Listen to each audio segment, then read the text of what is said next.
Bueno, entonces el tema que vamos a ver estas semanas es desarrollo cultural, es decir, legado cultural, principalmente previo al periodo de colonización, es decir, previo al siglo XIX, pero nos vamos a enfocar más que todo en el siglo XIX.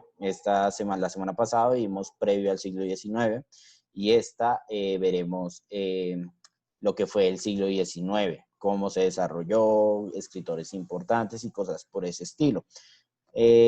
Realmente, pues, los más destacados durante el periodo del siglo XIX fueron los estadounidenses, por razones que veremos más adelante.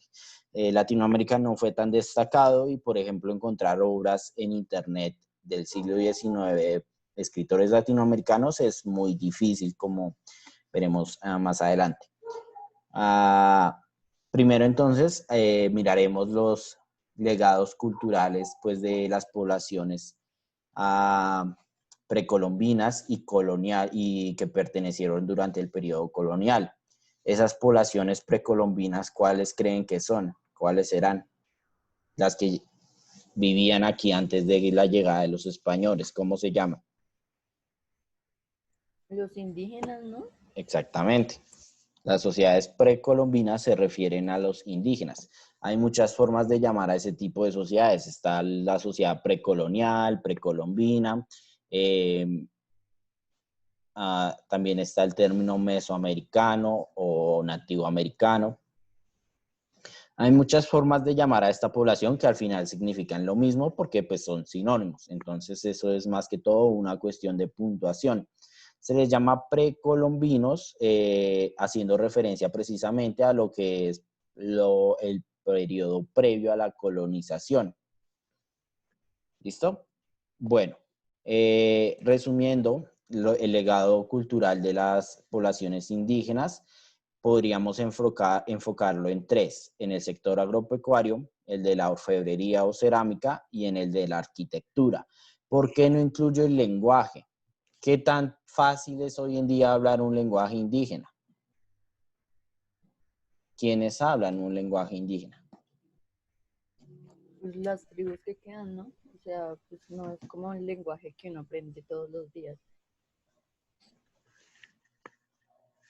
Es decir, ¿es poco común o es muy usual? Es poco común. Exacto, es poco común.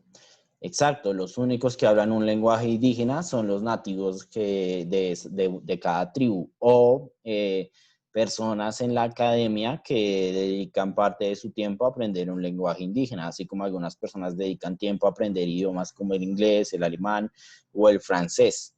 Es lo mismo, es simplemente un idioma que tiene que aprenderse, pero lo que pasa es que por digamos, la invisibilización o el aislamiento en el que mantenemos a las poblaciones indígenas, el lenguaje no es muy usual. Existe, claro que existe. Es decir, hay palabras que nosotros usamos que siguen siendo, son de origen indígena, pero no es un legado cultural en la medida en que ya está muy naturalizado, creemos que hace parte del español. Por ejemplo, ¿conocen el término apapachar o que algo es apapachable? Sí. ¿Qué significa? Abrazar, ¿no es? Sí, Como suave. abrazar con extremo cariño, digamos, por así decirlo.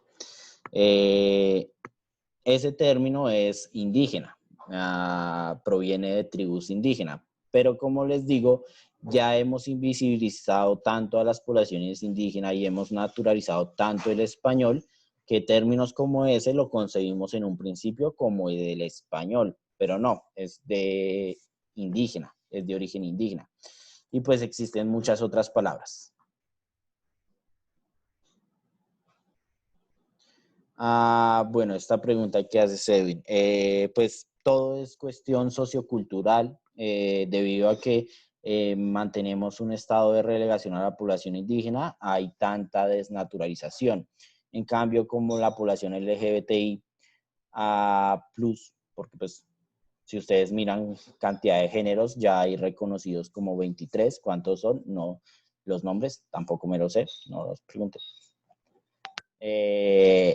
Entonces, es cuestión política un poco, debido a que estas poblaciones sí han adquirido visibilización mediática, hacen movilizaciones, luchan por sus derechos. La política les pone un énfasis principal porque luchan por sus propios derechos. Los indígenas toman una posición entre luchar y entre resguardarse para evitar una contaminación cultural, digamos, por llamarlo de alguna forma.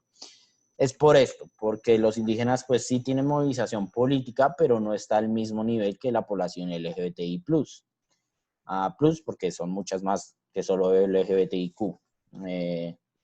Entonces, es eso, es visibilización política. Bueno, ahí esta cosa aquí no me deja. Esperen un segundo. Retomando entonces lo del legado indígena, se puede decir que el legado de los indígenas para todo el mundo, ya sea que lo reconozcan o no, se encuentra en estos 3 puntos. En el primero es el sector agropecuario. ¿Por qué?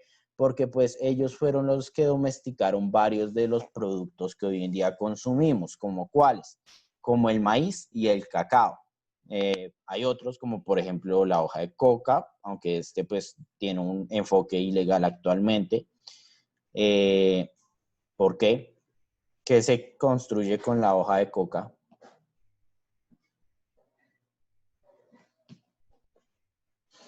¿Qué se puede crear con esa hoja? Medicinas. Sí, pero en el sector ilegal. Droga. Exacto. Marihuana, ¿no? O conocido comúnmente como cocaína. La cocaína proviene de la hoja de coca. Todo eso requiere un proceso químico y eso es lo que saca realmente el alucinógeno en la hoja. Claro que la hoja es alucinógena, pero no tanto. Es decir, tienen que consumir un montón de hoja de coca como para alucinar. Ellos lo utilizan más que todo como energizante. Si ustedes van a tribus indígenas, pues yo tuve que hacerlo porque como mi carrera es eso, entonces tareas de campo me hicieron ir a poblaciones indígenas. Entonces, cuando ustedes van allá, ellos utilizan la hoja de coca para masticarla y eso es como un energizante, lo que nosotros utilizamos acá como un Red Bull o un Speedmax, todo eso, ellos utilizan la hoja de coca como energizante. Bueno, la domesticación, ¿qué creen que se refiere? Las plantas crecen de manera natural como cultivos, es decir, pequeñas cuadrículas que crecen en conjunto o que crecen exclusivamente un producto específico. Agricultura, exacto. Entonces, este proceso de domesticación de las plantas es más común hablar de domesticación de los animales, yo sé. Sin embargo, en las plantas también hay un proceso de domesticación. Bueno, este proceso de domesticación se refiere a empezar a cultivar, convertirlo en parte de su nutrición, en parte de su alimentación. Es eso, comenzar a regularlo, comenzar a hacerlo parte de la cultura y de esa manera se logra una domesticación. Por ejemplo, cultivos que se han domesticado y se han convertido o cambiado son, por ejemplo, el plátano. El plátano en la naturaleza tiene semillas muchísimo más grandes que las semillas que tiene el plátano usualmente. Eso es un proceso de transformación de la naturaleza. Pero bueno, en el sector agropecuario, pues debemos a los indígenas la domesticación de productos como el maíz y el cacao, entre otros. Por ejemplo, bueno, el tabaco no tanto, pero sí, un poco. La papa, la yuca también. Y bueno, otros más que en este momento no me acuerdo. Eso es lo que se debe a la población indígena en ese aspecto. Después, pues uno de sus principales es el maíz. Como algunos sabrán, pues el maíz era sagrado para gran parte de las poblaciones indígenas. Los mayas, por ejemplo, o es los aztecas, no me acuerdo, en el libro Popol Vuh, escriben que el ser humano, nosotros, somos de origen del maíz. Por eso se llamaban a sí mismos el pueblo de maíz. todo eso es similar al mito del Génesis, solo que tienen varios humanos y también tienen un diluvio. Pero bueno, todo eso pues ya hace parte de otro aspecto, es la cultura y la religión, que pues al no ser muy difundido en la población comúnmente, o la población no está relacionada tan fácilmente con la religión, pues no lo tomo como legado, aunque pues lo sea. Por ejemplo, el mito del Dorado estimuló pues la invasión y la exploración de los colonizadores españoles, pues porque estaban soñando con encontrar esa ciudad de oro. Entonces eso los motivaba más que descubrir nuevas tierras. Ellos estaban más motivados por descubrir el Dorado. Bueno, al respecto del Dorado, entonces entraríamos con la parte de orfebrería, cerámica y o esculturas. Esta es la parte más reconocible o la que se conoce comúnmente porque es la que usualmente se guarda en museos. ¿Alguna vez han ido a museos como el Museo del Oro? Esta obra, por ejemplo, se encontraba en el Museo del Oro. Claro, Profe, qué pena interrumpirlo. sí. Profe, es que yo ya terminé la actividad de esta semana, ¿se la puedo enviar de una vez? Sí, claro. Vale, gracias. Bueno, les estaba diciendo, ah, en la parte escultural, pues la sociedad colombiana, miremos la sociedad colombiana, se destaca precisamente por este tipo de obras. Grandes esculturas o pequeñas esculturas hechas con material en el oro. Y pues por esto es que las esculturas de algunas poblaciones indígenas colombianas fueron tomadas por los españoles, porque al estar hechas en oro se convertían en un elemento codiciable, por así decirlo. Es decir, los españoles deseaban tener estas esculturas, pero no para tenerlas en museos ni nada de eso. ¿Para qué creen que los españoles querían estas esculturas hechas en oro? Para presumir. Ni siquiera, ellos no veían valor cultural en esto. Ellos lo que hacían era, pues, ¿cómo se llama esto? Difundir, no me acuerdo. Bueno, tomaban el oro y lo ponían a una temperatura elevada para que éste se derritiera. Y con eso, pues, crear monedas. Porque para ellos esto no tenía un valor cultural ni social. Es decir, para ellos, pues, era simplemente un material de donde extraer exactamente, fundir. Gracias, no me acordaba del término. Ellos fundían el oro para crear monedas de oro, porque para ellos esto no tenía ningún valor cultural, estético, social. Entonces, no tenía ningún problema con destruirlo. Claro está que algunas sí fueron guardadas, pero pues no era lo usual, era excepcional. Usualmente, pues ellos utilizaban el oro para pagar deudas, pero bueno, eso es cosa ya de la perspectiva histórica de la economía colonial. Bueno, en último lugar, y uno de los más importantes, se encuentra la arquitectura, es decir, la construcción de casas y hogares.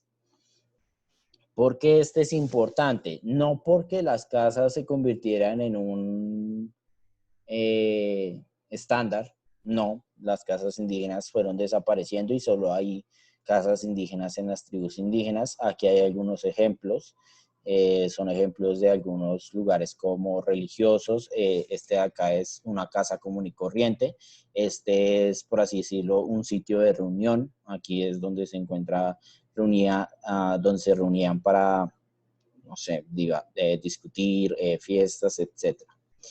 Y pues esto es más que todo para... No, esta sí no sé. No, esta sí no la reconozco. Bueno, tal vez sea la casa de un eje o algún tipo... Sí. Se refleja la cultura y la organización. Esta es posible que al ser tan grande sea de un chamán o alguien de poder en una sociedad indígena, pero no les aseguro nada. Esta sí no la reconozco. Esta sí puedo decir que usualmente es usada para rituales religiosos. Esta es una casa común y corriente y esta es para reuniones. Pero esta sin idea. Bueno, La arquitectura es básica, es decir, toda la población o todas las poblaciones en sí tienen una arquitectura. Después de todo, somos seres humanos y necesitamos resguardarnos de condiciones como el frío, la lluvia o la nieve en algunos lugares, por poner algún ejemplo. Por eso la arquitectura es uno de los elementos básicos de las sociedades. Obviamente también es un legado cultural. Si ustedes van al centro de la ciudad de Bogotá, ahí hay un legado cultural en arquitectura. Era diferente cómo se construía en la colonia a cómo construimos actualmente. Bueno, el legado cultural indígena en la arquitectura, más que en las edificaciones, ya que como les dije, estas no perduraron, se encuentra en las ubicaciones de la población indígena. ¿Por qué? Porque los indígenas estaban ubicados en ciertos lugares que les fueron vitales a los españoles. A los españoles les costaba mucho ubicarse en este continente, debido a que no estaban relacionados a un clima como el nuestro, ni a una topografía como la nuestra. Es decir, tantas montañas les era perjudicial. Una de las particularidades del continente europeo es que es uno de los continentes más llanos, es decir, la mayoría de sus tierras son planas. Es eso. Y es por eso que un relieve montañoso o de montaña les costaba bastante. Entonces, ¿qué hacían? Cuando descubrían a una población indígena, cuando se ubicaban en el terreno de una población indígena, se ubicaban ahí. Es decir, comenzaban a vivir ahí. Ese es el caso de, por ejemplo, Bogotá.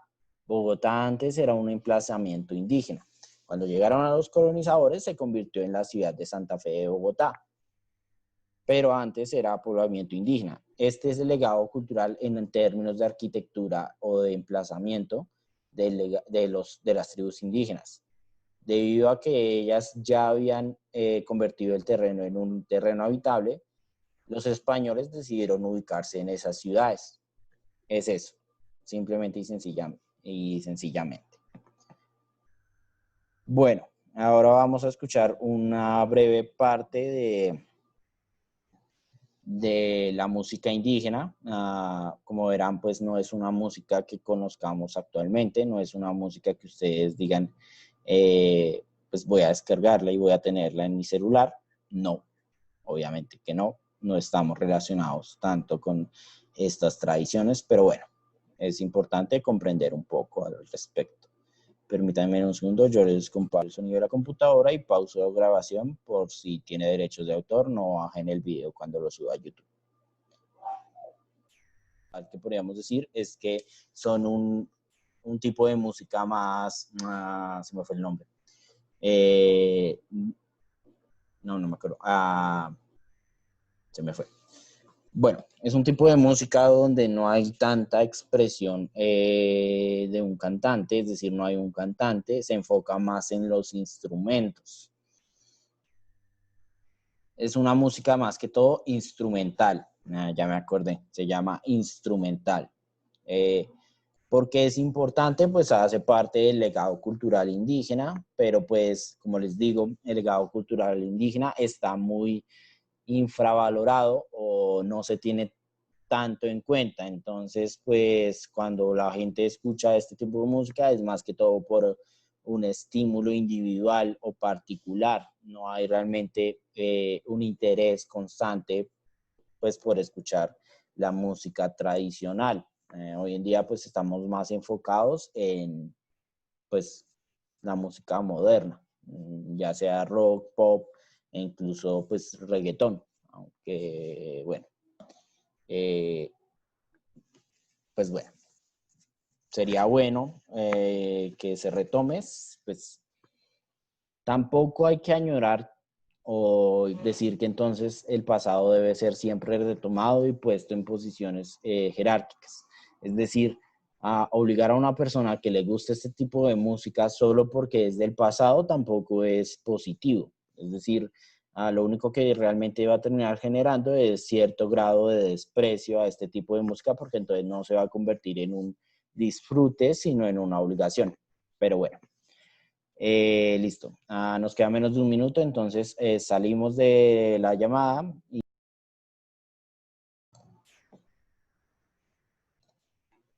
Bueno, ya dejando de lado pues la cultura precolombina o el legado precolombino, nos tocaría ver el legado del colonialismo.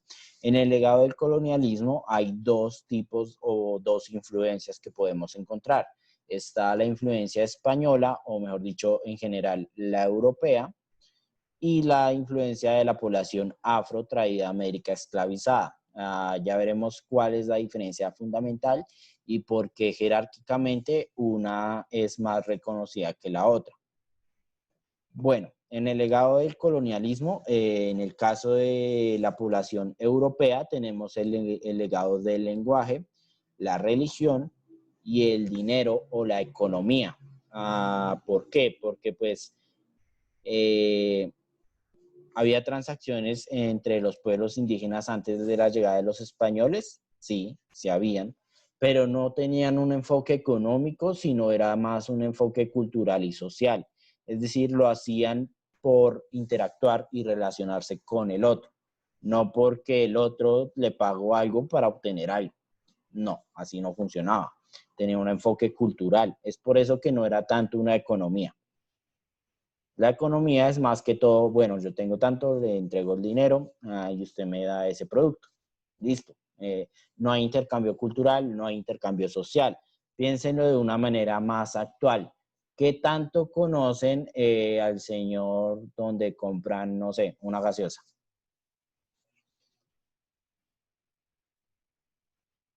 ¿Conocen su vida, conocen su familia, su cultura, sus creencias? No. ¿Cómo dicen?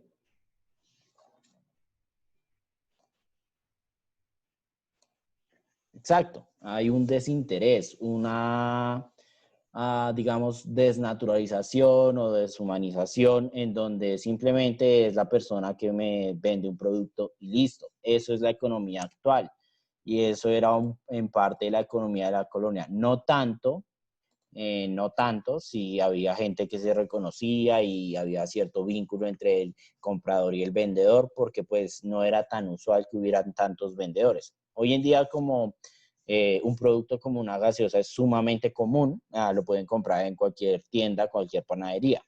Esto hace que la interacción se limite a simplemente compro el producto y ya. Para los pueblos indígenas esto no existía. Para ellos era todo una interacción social. Una tribu interactuaba con otra a través del intercambio de un producto. Es por esto que el legado del colonialismo es la economía. Porque sin la llegada de los españoles, quién sabe cuánto tiempo hubiéramos tardado en desarrollar este tipo de relaciones sociales, que son peores, son mejores, ya depende de cada quien. Eso ya son valores que no tienen que ver con la investigación. Pero bueno, el legado cultural más importante de los europeos es el primero que ven acá, el lenguaje. ¿Por qué? ¿Por qué creen? ¿Qué importancia tiene el lenguaje? Es como la cultura, ¿no? La base para comunicarse y pues sí, como para no perder la cultura y eso. Ahora sí.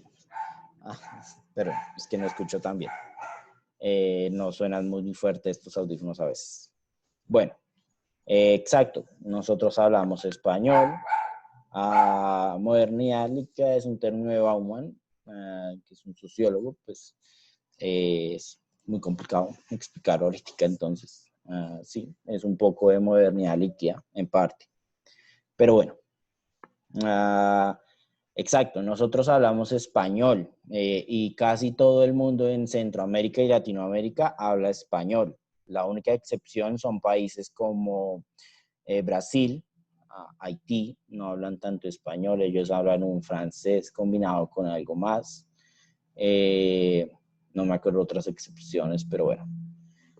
La Guayana francesa, también allá hablan francés, creo que todavía siguen siendo colonia de Francia. Pero bueno, continuando. Ah, el lenguaje es importante porque es lo que nos permite comunicarnos. Si no hubiera un estándar en el lenguaje, implicaría que las personas tendrían que conocer y aprender toda una lengua para poder interactuar entre sí. Esa es la importancia real del lenguaje. Permítame un segundo, necesito movilizarme. Ya ahorita retomo la clase, esperen un segundo. ¿Dónde iba? Sí. El idioma nos permite un estándar que nos permite interactuar. Si cada persona en un país hablara un idioma diferente, pues sería muy contraproducente, es decir, sería muy complicado, debido a que no habría capacidad de interacción de una manera sencilla. Por eso el lenguaje siempre es un legado importante. Independientemente que todo esto haya tenido que ser o haya tenido que relacionarse con la extinción de toda una cultura o de varias culturas, pues no se puede dejar de reconocer que al final los españoles también dejaron un legado. El otro legado de importancia es la religión. ¿Cuál es la religión oficial? O bueno, técnicamente no es la religión oficial, pero ¿cuál es la religión más difundida en países como Colombia? El catolicismo, ¿no? El catolicismo. Y aquí pueden ver, bueno, técnicamente cristianismo y catolicismo son, digamos, similares. No es lo mismo, pero sí son similares. El cristianismo lo único que hace es renegar, por ejemplo, o sea, la diferencia fundamental entre cristianismo y catolicismo es principalmente los símbolos. En el catolicismo hay cierta retribución simbólica, es decir, esculturas y todo esto, mientras que en el cristianismo no. El cristianismo considera como pecado tener esculturas, por así decirlo. Esa es la diferencia fundamental. Hay otras, pero pues para ponerme a diferenciar religión entre religión se me van varias clases. Bueno, el símbolo fundamental del catolicismo o el símbolo principal es la cruz. Pero pues ya ven aquí con este ejemplo que no existe una única representación. Usualmente se representa simplemente con la cruz así. Bueno, se me fue esta parte. Ese es el símbolo más usual. Sin embargo, la cruz también ha cambiado y se ha transformado durante varias épocas. Estas que ven aquí, por ejemplo, son ¿alguien sabe? ¿De qué periodo?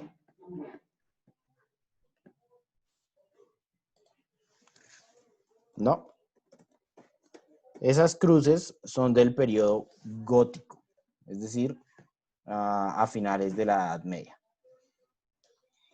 Bueno, como les digo, pues tradicionalmente el símbolo se concibe como uno solo, pero hay varios. Continuando entonces, ese sería el legado más importante de los europeos. Obviamente hay muchos como escritos o canciones, etcétera, pero pues por cuestiones de tiempo, síntesis. Por último, tenemos el legado de los pueblos afro. El legado de los pueblos afro está en terrenos como la pesca. Ellos se les debe gran parte de todo esto. Pero pues podríamos resumir su legado a dos enfoques muy importantes, los cuales son la música y la danza. Muchos géneros modernos utilizan el tipo de ritmo y utilizan el legado cultural de la población afro. ¿Alguien sabe algún ejemplo de este legado en la música moderna? ¿Qué músicas tienen legado del afro? El reggae, exacto. Una más popular sería la salsa. La salsa tiene un poco de legado afro. Y si el reggae hace parte del legado afro, esto hace que el reggaetón tenga un poco, pues no mucho, la verdad. El reggaetón no tiene tanto legado cultural, es un enfoque más moderno y de un poco menos tanto tradicional. Entonces, no mucho, pero un poco. Bueno, están la salsa, la bachata un poco. Y bueno, no me acuerdo de más. Es por esto que el legado afro es importante en enfoques como la música y la danza, porque hace parte de nuestra cultura, hace parte aún así, aunque no se tiene muy en cuenta, hace parte de lo que hoy en día consumimos. Pero bueno, obviamente música y danza son arte. ¿Cuál arte? No me acuerdo. El séptimo arte es el cine, pero ¿qué números son la música y la danza? No sé. Bueno, ahora veamos una danza tradicional afro. Después me dicen qué opinan al respecto. Pues voy a parar la grabación por cuestiones de enfoque detrás de la danza. La danza no es simplemente para movilizar articulaciones, movilizar el cuerpo, sino se trata de contar algo con ese baile. Hoy en día también existe algo como eso, como que se llama ballet, ¿cómo se llama? Ballet, danza interpretativa. Trata de expresar una historia a través de la danza. Pero pues esto es un enfoque ya más cultural, es decir, es un enfoque más de construir algo, un legado. Es importante en la medida, sí, nosotros no estamos relacionados porque vivimos en Bogotá y al vivir en Bogotá implica cierto, por así decirlo, cierto marginización, es decir, no es que los de Bogotá vivan marginados, sino que conciben una marginización a todos los demás. Es decir, yo nací en Bogotá y entonces ya, es suficiente. Todo esto se puede ver en términos como en la política, cultural, social, etcétera. Bogotá, la población en Bogotá en estándar en general pues se encuentra en una posición más favorable. No quiere decir que entonces todos vivan bien, no, sino que comparando poblaciones que viven en la periferia, la población de la gente en Bogotá es más, por así decirlo, óptima. Pero bueno, eso era el tema de la semana pasada. El tema de esta semana es todo lo que fue el siglo XIX en América, no solo Latinoamérica, sino también Estados Unidos. Pero bueno, no sé. Pues esto es importante y por cuestiones de tiempo prefiero no tomarlo en este momento, porque resumir todo esto en media hora tampoco es funcional, porque es lo que nos queda de clase. Entonces, esta parte lo vemos la semana que viene con una pequeña parte ya introduciendo el legado de Colombia y, bueno, solo de Colombia en el campo cultural artístico, es decir, escritores de Colombia en el siglo XIX, y en el científico, qué hacía Colombia durante ese proceso. Es posible que ese periodo sí nos alcance a verlo en una semana, si no, pues lo retomamos en otra semana. Lo importante es que ustedes comprendan la importancia de esto y entiendan un poco cómo se estructuró toda la cultura actual. Más que entonces correr para explicarlo. Bueno, les voy a explicar entonces ahora la guía, la actividad de esta semana. ¿Hay alguna pregunta antes de pasar a eso? Sí, Andrés, veo que levantas la mano. ¿Alguna pregunta? Pues, si nos podría decir, por favor, profe, lo de los, algunos, ¿qué era? Obras de Edgar Allan Poe. Sí, la recopilación que ustedes pueden encontrar o que se puede encontrar, no sé si en internet, pero pues en un libro sí está, se llama Narraciones Extraordinarias de Edgar Allan Poe, donde está la gran mayoría de sus cuentos, sino los más importantes. Está El Cuervo, está La Muerte Roja, ese es muy bueno. El Péndulo también se encuentra ahí. No me acuerdo de más.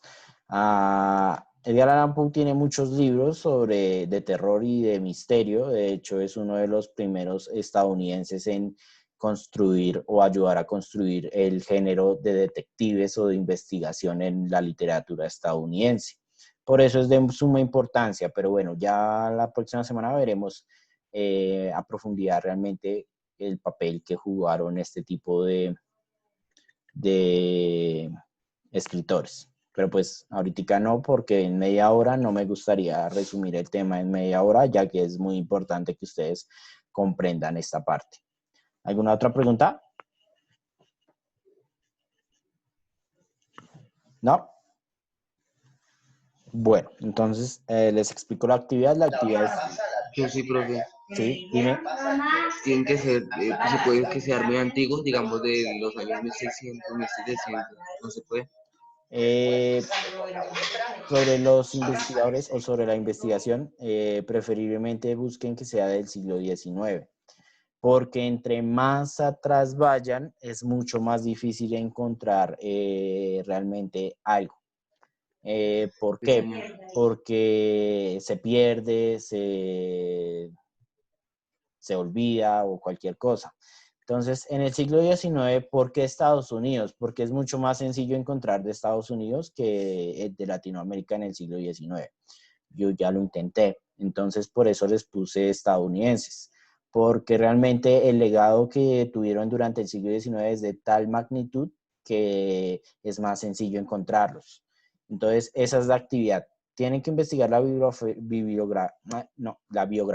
no la bibliografía, son cosas diferentes.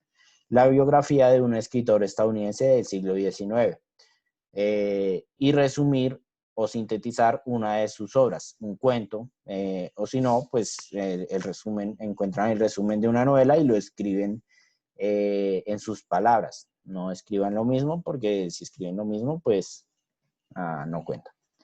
Esa es la actividad. La biografía del escritor y un pequeño resumen o síntesis de una de sus obras. Pueden tomar un cuento corto de Edgar Allan Poe, si investigan a Edgar Allan Poe, pueden tomar un cuento corto, pueden leerlo completo, ya que pues son bastante cortos, realmente no hay mucho. Si toman este escritor o si no algún otro que encuentren. Por ejemplo, aquí yo les menciono los más importantes, que son Edgar Allan Poe, Walt Whitman, que él tiene también escritos cortos, y Mark Twain, que es el escritor de Tom Sawyer o Las aventuras de Huckleberry Finn. Pero bueno, ese sí es más larguito, entonces el resumen. Esa es la actividad. ¿Queda alguna duda?